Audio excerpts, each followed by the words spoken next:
Gracias, Vani. Nos metemos ahora a hablar de economía, ¿eh? Salimos por un ratito de la política porque la economía, por supuesto, nos importa y mucho. Está del otro lado la licenciada María Castiglioni Cotter, economista, directora de CIT Asesores Económicos. ¿Cómo estás, María? Bienvenida. ¿Qué tal? Buen día, ¿cómo estás, Agustina? Bien, un gusto saludarte. Bueno, a ver, tenemos varias novedades económicas, pero quiero empezar haciendo hincapié en que estamos ya, hoy es 29 de noviembre, estamos cerrando el mes, empieza diciembre. ¿Qué pensás que va a terminar dando noviembre a nivel inflación? No sé qué relevamientos o sondeos tienen ustedes, pero ¿qué crees que va a ocurrir en ese sentido? Sí, efectivamente, está cerrando el mes. Mañana, en realidad, es el último día. Nosotros tratamos de relevar en CIT hasta el último día para tener el mejor dato de inflación. Ayer cerramos el cálculo, un corte, digamos, a mitades de la semana, y venía acumulando el último mes, un poco abajo del mes pasado. O sea, recordemos que a nivel nacional la inflación del mes de octubre fue 2,7%. Nosotros en noviembre está dando en torno a 2,5, pero bueno, puede estar un poquitito arriba de ese número o no, claro, no muy lejos, así que básicamente la inflación siguió mostrando una buena dinámica, en donde también lo que se llama inflación núcleo, que es sacando estacionales y regulados, mostró una tendencia a la baja. La parte de lo que tiene que ver con los bienes, vienen corriendo abajo del promedio, sí. Y eso también está en línea con lo que anticipó el dato de mayoristas del mes de octubre, ¿no? Que se conoció también hace poco tiempo, del INDEC, que son todos los precios transables o que se pueden comerciar a nivel mayorista. Y bueno, eso también obviamente es una buena noticia porque marca que todo lo que es el esfuerzo de no emisión ligado al equilibrio fiscal, ¿no? Que es como la pata o la vértebra, la columna vertebral del programa económico, empezó a tener cada vez más efecto, y obviamente lo que estamos viendo en los últimos meses es que las expectativas de que este esquema, más allá de las dificultades, se pueda mantener, mientras que en meses anteriores había muchos que creían que iba a haber una devaluación del oficial, etcétera. Bueno, eso se está consolidando y ayuda, obviamente, porque en el corto plazo, como es una economía que está muy dolarizada en la cabeza de todos porque se bastardeó nuestra moneda, obviamente saltos en tipo de cambio impactan en la inflación y en la expectativa de inflación también, ¿no? Lógico. Y en ese sentido, bueno, el mes pasado hablábamos de dos datos, cuando se relevaba el número total de la inflación, había dos datos que interesaban mucho. Uno tenía que ver con lo que más había aumentado, que obviamente ahí impactaba mucho el tema de los servicios, pero también el gobierno tomaba como una muy buena noticia que lo que menos hubiese aumentado el mes pasado fuesen los alimentos, ¿no? Algo, obviamente, muy, muy sensible. En este mes, ¿qué va a pasar con lo que son los rubros en general? ¿Y la caída de los alimentos sigue a la baja o no? Sí, efectivamente, vamos a ver qué pasa con la carne, que es algo que salió estos últimos días, que después de estar mucho tiempo muy tranquila, la carne vacuna, se dieron aumentos mayoristas, ¿no? En lo que es el mercado. Pero en lo que va del mes no estamos viendo ese efecto todavía. Vamos a ver qué pasa con el mes de diciembre. Sí que efectivamente los alimentos vienen tranquilos, están aumentando por abajo del promedio general, y eso es algo obviamente que en la mayoría, no hace falta que un economista se lo diga, lo nota. Esto no quiere decir que todos los precios bajen o todos los precios aumenten muy poco, porque obviamente alimentos y bebidas tiene un montón de productos adentro. Es enorme la cantidad de productos que uno consume entre lo que es alimentos y bebidas no alcohólicas, ¿no? Sobre todo. Las bebidas no alcohólicas venían aumentando bastante por arriba de lo que eran los alimentos, y eso en el mes de noviembre lo vimos mucho más tranquilo también. Claro. Y eso ayuda también en el promedio, ¿no? Que eso es algo que sorprendía, ¿no? Alimentos y bebidas no alcohólicas, sobre todo gaseosas, etcétera, venían en los últimos meses, seguían aumentando por arriba del promedio, y la contracara es que el consumo sigue cayendo, ¿no? Es uno de los rubros dentro de la producción de alimentos y bebidas claro, y el índice de producción industrial que venía cayendo. O sea, la gente no estaba consumiéndolo, seguía controlando el consumo de eso que no es tan esencial, una gaseosa, y los precios venían aumentando y van de la mano, ¿no?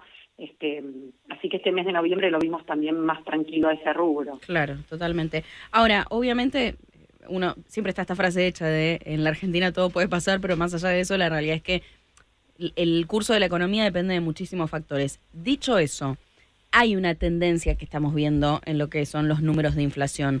Con esa tendencia que estamos viendo, ¿se puede hablar o dónde crees que se va a ubicar la inflación en el 2025, ¿no? Teniendo en cuenta que estamos ahí, a un pasito de 2025. Sí, a ver, no es tan fácil proyectar la inflación en este contexto de todavía una economía que tiene muchos desafíos, ¿no? O sea, el gobierno, recordemos, cuando asumió la gestión, estaba en la situación que hoy la vemos y era muchísimo más complicada que la de hoy, Claro. En una economía que tenía alto riesgo de hiperinflación, de un desborde mayor aún de la inflación. La gente se sacaba los pesos de encima, que parecía que venía, no sé, el fin del mundo, ¿no? Y salíamos corriendo a comprar cualquier cosa con tal de no quedarnos con los pesos, y eso no era algo evidente, o sea, no era evidente que se pudiera corregir o revertir fácilmente. La expectativa de tipo de cambio paralelo financieros, la mayoría creía que iba a estar en 2.000 pesos, los empresarios, en general, los encuestas, bueno, eso obviamente fue quedando atrás con el tiempo, pero tampoco fue de un día para el otro, y de hecho hemos hablado acá también en esta radio muchas veces sobre no va a haber devaluación, se va a mantener el Kroll-Imper, todas esas preguntas, ¿no? La brecha se va a poder seguir cerrando.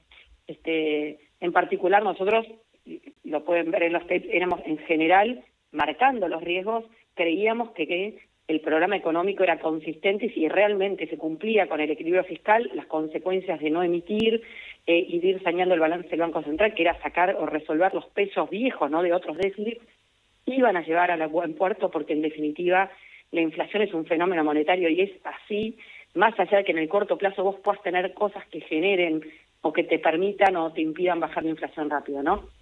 Ahora, dicho esto, los instrumentos con los que el gobierno trabajó eran pocos porque era lo que tenía a mano y lo que tiene disponible a mano hoy todavía, y todavía tiene muchas debilidades. Cuando se habla, todavía el Banco Central tiene reservas negativas, todavía no está claro cuánta demanda de dólares podría haber si se eliminara por completo el cepo. Recordemos que al cepo se le están sacando muchas restricciones todos los días, pero queda pendiente, por ejemplo, envío de utilidades y viviendas desde 2019, o sea, muchísimas cosas que podrían generar ruido, y obviamente el contexto internacional que puede afectarte lo que es la oferta y demanda de dólares, y todo eso termina teniendo impacto en lo que puede ser la política cambiaria. Toda esta introducción a qué viene, que en definitiva, dados estos riesgos, si el gobierno logra llevar adelante todo este programa que implica mantener el déficit equilibrado, o sea, el déficit cero, no emitir y seguir con reformas estructurales y una dinámica de la economía que nos va a llevar en general, coincidimos en eso con el gobierno y con el FMI, que la economía va a crecer más del 5% el año que viene, que no es un boom, es simplemente continuar con el proceso de recuperación que está habiendo después de tanto tiempo de recesión. La inflación efectivamente puede consolidar esa tendencia a la baja, no habiendo saltos cambiarios ni ruidos cambiarios. La duda es a qué ritmo va a continuar la baja, cuán rápido vamos a converger a una inflación mucho más baja. Probablemente hoy por hoy tenemos un pronóstico un poco más alto que la del gobierno, que es punta a punta, alrededor del 20%, pero sí creemos 20%. Que puede estar abajo del 30%, que es un número que hace mucho que Argentina no alcanzaba.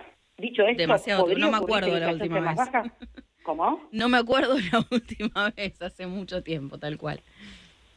Sí. No, dicho esto, vuelvo a decirte, ¿podría ser menor que más cerca del 20%? Sí, podría ocurrir, obviamente. De esto va a depender también cuán flexible sea la economía interna a los precios a la baja. ¿En qué sentido? Que hay rubros que todavía quedaron muy altos, hay algunos márgenes altos, y también va a depender de cuánto se avance en quitarle, más allá de la presión tributaria, que también muchas es provincias y municipios, ¿no?, que estaban aumentando tasas, etcétera.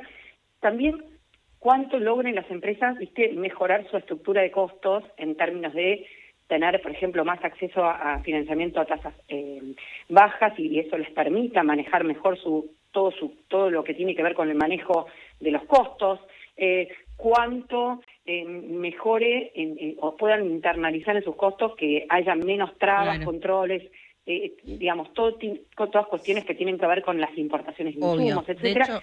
Bueno, eso obviamente que en la medida que las empresas puedan y les permita animarse a tener mejores precios, bueno, eso obviamente bajas y eso les permita manejar mejor todo lo que tiene que ver con el manejo de los costos, cuánto mejore o puedan internalizar en sus costos, que haya menos trabas, Claro. controles, digamos, todas cuestiones que tienen que ver con las importaciones de insumos, etcétera. De hecho, Bueno, eso obviamente que en la medida que las empresas puedan y les permita animarse a tener mejores precios, bueno, eso obviamente va a colaborar a la baja. Pero eso es lo que llamamos en economía algo endógeno, es decir, que va a ser un resultado que depende de la interacción y uno no lo puede... Exportaciones y deudas financieras, ¿qué significa eso?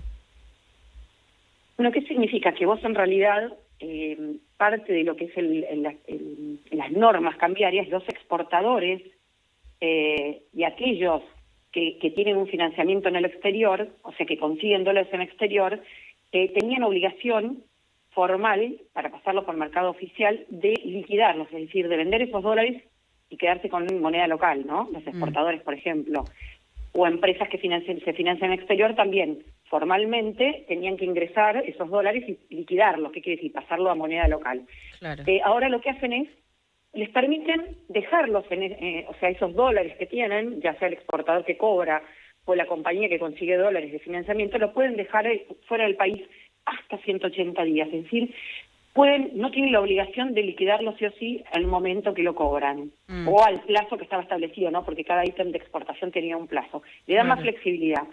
Y eso, en verdad, está muy ligado a que en realidad cuando uno mira el mercado de cambios, el Banco Central está teniendo excedente, digamos, está comprando dólares todos los días en lo que es el comercio exterior, y entre comillas le sobran dólares. ¿Qué quiere decir? Que si no comprara el tipo de cambio, me diera el 2, bajaría el ritmo de evaluación naturalmente. ¿Sí? Y estamos en un contexto donde la brecha cambiaria es muy baja, y si el Banco Central, que compra dólares y emite pesos, parte de esos pesos, viste que el Banco Central hace un poco de tiempo, el ministro de Economía anunció también, que habían puesto como un tope a la base monetaria porque tenían miedo de decir, bueno, capaz hay más pesos de lo que la gente quiere y eso puede llevar a inflación, porque es un fenómeno monetario justamente, ¿no? Si hay más pesos de lo que la gente quiere, finalmente podría generar inflación o ayudar a que no baje tan rápido. Entonces el Banco Central dice, voy a vender en contado con liquidación, el MEP, parte de esos dólares que compré para sacar pesos de encima y que no haya emisión. Pero ¿qué pasa? Cuando la brecha es tan chiquita, si empieza a vender más todavía, podría llegar a ser cero o negativo, algo ridículo, no va a ocurrir. Esto que es una señal de que hoy por hoy, por cómo está ocurriendo las cosas,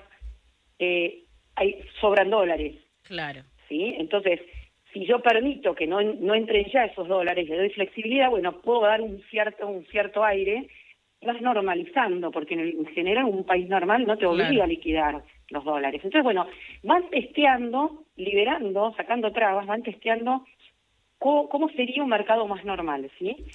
Como te decía al principio, como todavía en Argentina, y por mucho tiempo probablemente, no sabemos cuánto, seguimos pensando en dólares porque han bastardeado nuestra moneda, y lo que el gobierno dice es, vamos a una economía donde por ahí no falten dólares, lo de probablemente sobren dólares, porque va a haber más exportaciones de la minería, se suman al agro, el litio, etcétera. Puede haber inversión extranjera para todo por el RIGI.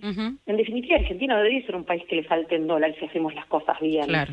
Entonces, someternos a salir del cepo a una volatilidad que pueda tener efecto en inflación a corto plazo en una economía que no lo va a necesitar, no sería una buena idea. Entonces vamos flexibilizando a poco. Eso es un poco, me parece, el razonamiento del gobierno. Y lo que están haciendo día a día es tomando distintas medidas que levantan algunas restricciones que había para ir viendo de a poco, cómo eso va generando, ¿no? Cómo eso impacta en el mercado cambiario. Totalmente. Y bueno, eso yo creo que es un avance más y es muy positivo. Y creo que hay que seguir viendo todas las medidas que van tomando. Pero bueno, yo creo que es una buena medida de vuelta hacia la normalización del mercado de cambios. Clarísimo. María, muchísimas gracias, como siempre, por este contacto. Te mandamos un gran saludo. Igualmente, buenas semanas. Igualmente, así pasaba María Castiglioni Cotter, economista. Bueno, el dato, buena y clara explicación la última que dio sobre lo que tiene que ver con el cepo, ¿no? Y estas nuevas y pequeñas restricciones que se van sacando para de alguna manera